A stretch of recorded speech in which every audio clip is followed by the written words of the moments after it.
Alright, Shalom. First and foremost, I want to begin by giving all praise and glory to Yahweh, Bahasham, Yahushai, Bahasham, Rakakwadash. Double honors to the elders and apostles of Great Millstone. And Shalom to you brothers that are laboring and pushing this word in truth and sincerity and with charity. I'm the brother Abraham from the camp here in GMS Chicago, coming to do another quick lesson through the Holy Spirit, Lord willing to be edifying. And just going to go into this recent news. So here in the United States, one of the Supreme Court judges will retire later this year, and now with one of the judges leaving the U.S. Supreme Court, Joe Biden will most likely pick for the first time ever, a black woman to the U.S. Supreme Court for the first time in history. All right, and obviously for the first time ever, when Biden and Kamala Harris was elected, they had said that the first black woman as the vice president. All right, and this is the agenda that the elites want to implement in the world, or normalize it, push it, all this woke, quote unquote woke stuff all over the world, especially here in America, which is nothing but part of their wine, right? That's part of the wine of their fornication, right? Because with wine, you get what? Intoxicated. All right, when you drink wine, you get intoxicated, you get drunk. All right, and what they want is people to get intoxicated with, their abominations. All right, and this is one of them. All right, and obviously, people think this is okay, or they don't think it's a big deal. I know, obviously, the black community probably support this and think it's okay and great or whatever, but a judge is a high office. It's it's a heavy matter to be a judge, because you have to execute righteous judgments. All right, and that's why you have to elect or select righteous men to execute judgment. All right,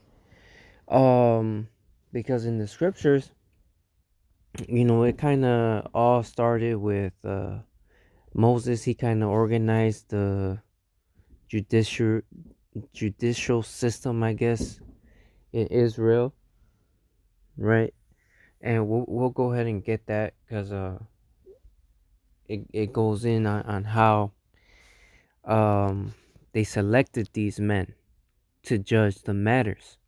And then obviously, we'll just go ahead and get into it, but just read a little bit of this. Is U.S. Supreme Court, the woman in the running to replace Stephen Mayer. U.S. President Joe Biden has affirmed that he will appoint a black woman to the top U.S. court for the first time in history. All right, this is her right there.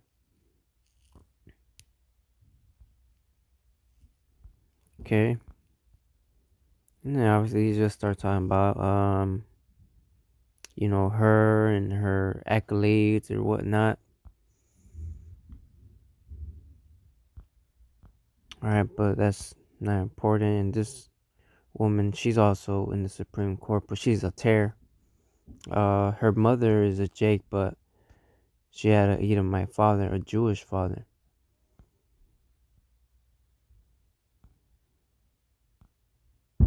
Alright. And then they go on to explain how black people or black women and men, um, you know, are not really part of the Fed judiciary system, and they're trying to change that, and they're trying to put more black women, especially women, in these roles. See, put women. Ever since Joe Biden got elected, he's been putting women and trans as leaders in the country. He has set up a woman to of the role of a leader in the military. Okay.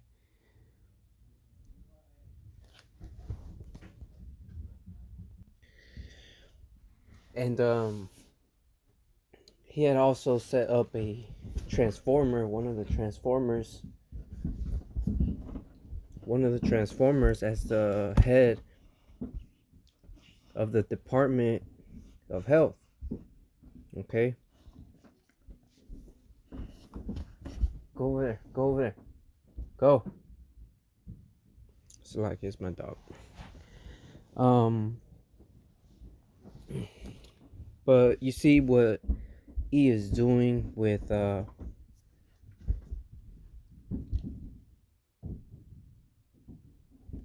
his agenda and his whole woke movement. Okay, what he's trying to establish. And the reason they're doing this, setting up women in positions of power, is so they're more easily controlled and won't go against their agenda, because a man will most likely buck up against unrighteous things, because men are naturally more just. Okay, but when you have Esau in rulership, they pervert judgment. Okay, which is what you see in the earth today. Okay, so let's go ahead and go to the scriptures. All right, and this is the book of Exodus 18 and 21.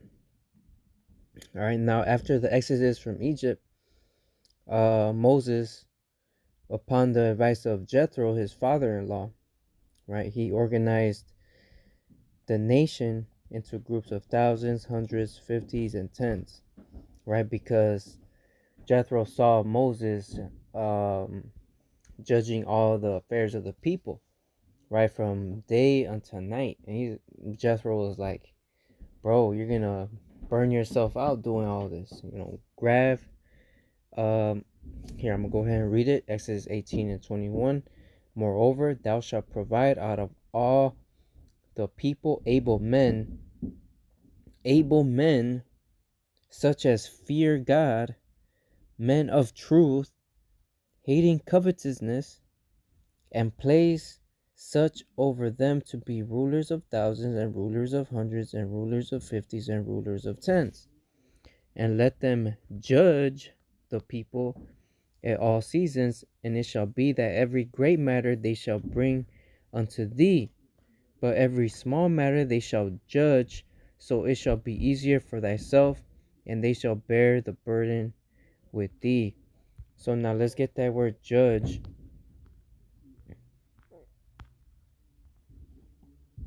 It's the Hebrew word shapat. It says to judge, govern, vindicate, punish, to act as a lawgiver or judge or governor of God, man, to decide controversy, to execute judgment, discriminating of man, vindicating, condemning, and punishing. It says a theophantic advent for final judgment. To enter into controversy, plead, have controversy together, to be judged, judge, opponent at law. All right. So this is a heavy office to do. All right, and Esau's setting up women. All right, which in this matter, is should be men, and not just any men, but as Jethro told Moses um in verse 20, Exodus 18 and 21. I'm gonna read it again because it's important. It says, "Moreover, thou shalt provide out of all the people able men, such as fear God, men of truth, hating covetousness, and place such over them to be rulers of thousands, and rulers of hundreds, and rulers of fifties, and rulers of 10, and let them judge the people at all seasons." Right? So they would judge the smaller matters, and the great matters would go unto Moses. All right. And here the Supreme Court, that's like the highest court, right? That's where all the greater matters go to, right? All the littler ones go, the state, city, things like that. Okay. So it's no big deal. I mean, it's a big deal, and it ain't no light thing that they're setting up um not only a woman but a black woman, because a black woman is easily more controlled, led, bribed, pervert judgment, and would most likely obey um to what their daddy E is telling them. A man would is more likely to go against any unrighteousness. Okay. Now let's go ahead and go to Deuteronomy 1. Now this is kind of the same thing as Exodus 18 that I just read, right? So this is when they came to the land of Canaan, right? And so it's just pretty much the same thing, just said in a little different. Okay, so this is Deuteronomy 1 and 12. It says, "How can I myself alone bear your cumbrance and your burden and your strife? Take you wise men and understanding and known among your tribes, and I will make them rulers over you. And ye answered me and said, The thing which thou hast spoken is good for us to do. So I took the chief of your tribes, wise men and known, and made them heads over you, captains over thousands, and captains over hundreds, and captains over fifties, and captains over tens, and officers among your tribes. And I charged your judges at that time, saying, Hear the causes between your brethren, and judge righteously between every man and his brother, and the stranger that is with him. Ye shall not respect persons in judgment." Right? So this is a key thing in the role of a judge. It says, "Ye shall not respect persons in judgment." Right? That means you shouldn't show favor to this person because you like that person, or because you're friends with that person, and not show favor to this person because you don't know that person and you don't like that person. No, you're supposed to judge righteous judgment, right? It says, "But ye shall hear the small as well as the great. Ye shall not be afraid of the face of man, for the judgment is God's. And the cause that is too hard for you, bring it unto me, and I will hear it." Okay? So this is Deuteronomy 16. Alright, again, this is kind of during the time when the law was being established, read, said, right, when they got established in the land of Canaan.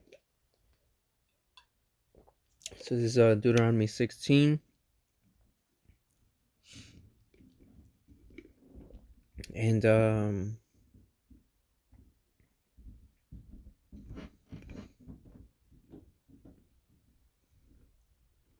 18.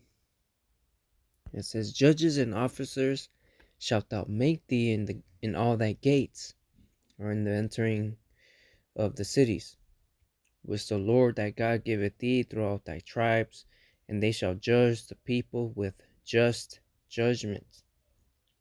It says, thou shalt not wrest judgment, thou shalt not respect persons, neither take a gift, for a gift doth blind the eyes of the wise and pervert the words of the righteous. And this is why they want women, all right, set up, because then what? They can wrest judgment, all right, have respect to persons, take gifts, take bribes, all right, and that's when their eyes get perverted, all right. Or you don't have this sort of system set up upon the earth, but yet they swear their hand, the presidents swear, which is against the scriptures, right? You're not supposed to swear.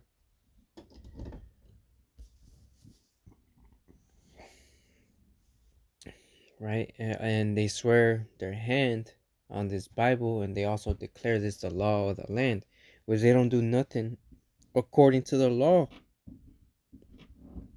Right? So they're hypocrites, man. The biggest hypocrite. Right? And then later along the line, when the kings were established, Saul, King David, and so on and so forth, the kings started judging the matters and executed judgments. When there was a matter, they would go to the king. Okay.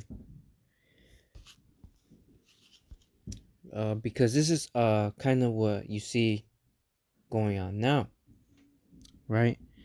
The prophets complained about courts corrupted by bribery, right? This is Isaiah 1:23. It says, thy princes are rebellious and companions of thieves.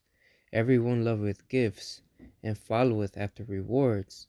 They judge not the fatherless, neither does the cause of the widow come unto them. All right, so there's no just judgment being executed.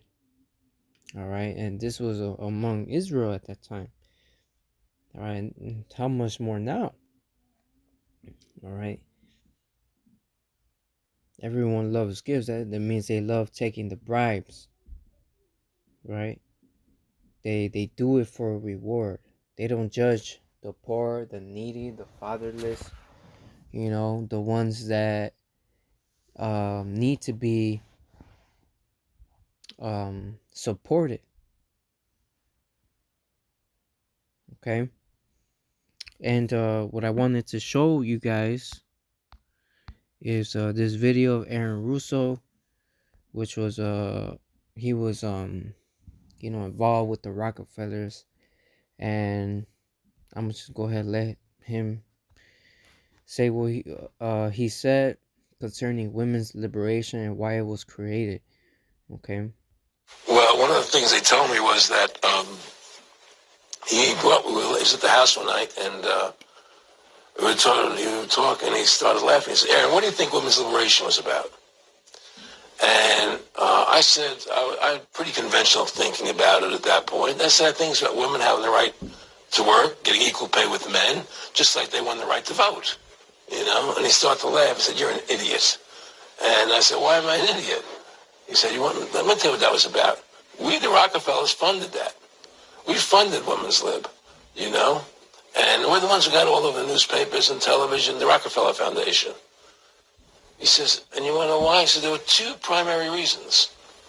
And one reason was we couldn't tax half the population before Women's Lib. And the second reason was now we get the kids in school at an early age. We can indoctrinate the kids how to think. It breaks up their family. The kids start looking at the state as the family, as the school, as the officials, as their family, not as the parents teaching them. And so those are the two primary reasons for Women's Lib, which I thought up to that point was a noble thing. When I saw their intentions behind it, where they were coming from when they created it, the thought of it, I saw the evil behind what I thought was a noble venture. Aaron, did you know that Gloria Steinem, in one of her own books, now admits the CIA funded Miss Magazine? No, I had no idea about that. No, I never heard that.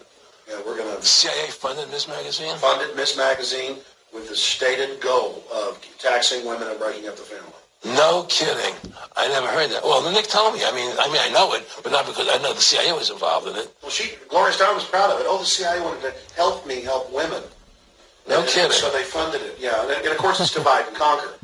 Right, and what they do is they focus in, obviously, on real problems. Women were getting shafted in many ways, but the elite wasn't planning to help them. They were planning to really shaft them and take men away from them. Look at what they did with black families. You only had about 10% illegitimacy 50 years ago in black communities, and now it's over 90%. And look at welfare. We're going to give you some money, but you can't have a man in the house. Right? And so that was further to degrade the family. Totally destroyed. And now illegitimacy is over 50% in the general population. Right. Well, see, the whole thing is and that's what you see going on today at a very high rate. You know, the black woman was not raised to be a wife. She was raised to be independent, raised to be a hard worker, tough, rough, you know, a woman that don't need no man. Right? And many women are like that now. Right? That's the indoctrination of America that today's women are brought up by. And this is why you see relationships fail. This is why you see marriages fail. More than half of the marriages end in divorce. And most of them are filed by women. Okay? You see more single moms now. Alright, with kids. Once married, divorced. You know, and they don't know why. But it all goes back to this, man. You know, all because they wanted to say that they can do it too. Right? When they were more happier before all of this. You know, marriages were strong, families were stronger before women's live and before women started working and that sort of thing. All right, and you know they look at it as if they were slaves or something. Like, no, you didn't have to work, do all the, you know, jobs and stuff like that. It was the man that was doing all that. All you had to do was chill at the crib, you know, take care of the kids, keep the house clean. And they act like as if that's slavery, man. Like your man took care of you, man. And they look at it as that's a bad thing. But that goes again, the wine of the fornication of Babylon. Okay, then the indoctrination of America. And this is why this place has to go. Okay.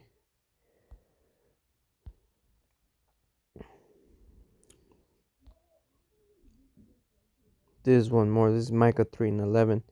The heads thereof judge for reward, and the priests thereof teach for hire, and the prophets thereof divine for money. Yet will they lean upon the Lord and say, is not the Lord among us? None evil can happen unto us. So the judges, what they judge for reward, for money, for bribes. Right? The priests teach for hire. The prophets thereof divine for money. That's what you see with the churches and stuff like that. 501c3. That sort of thing. And for obviously fame and for status and that sort of thing. So everything in this world is corrupt and it's getting worse and worse and worse. All right, and this is how you know we're at the end of this thing, because you know how long can this show possibly go on? You know, eventually there'd be nobody left to save, and that's why for the elect's sake, these days are shortened. All right, so I'm gonna go ahead and close it there. Lord willing, this video was edifying, and as always, our honor, glory, and praises goes to Yahweh, Ba'ashem, Yahushai, Ba'ashem, Kakodash. Double honors to the elders and apostles of Great Millstone. Until next time, Shalom.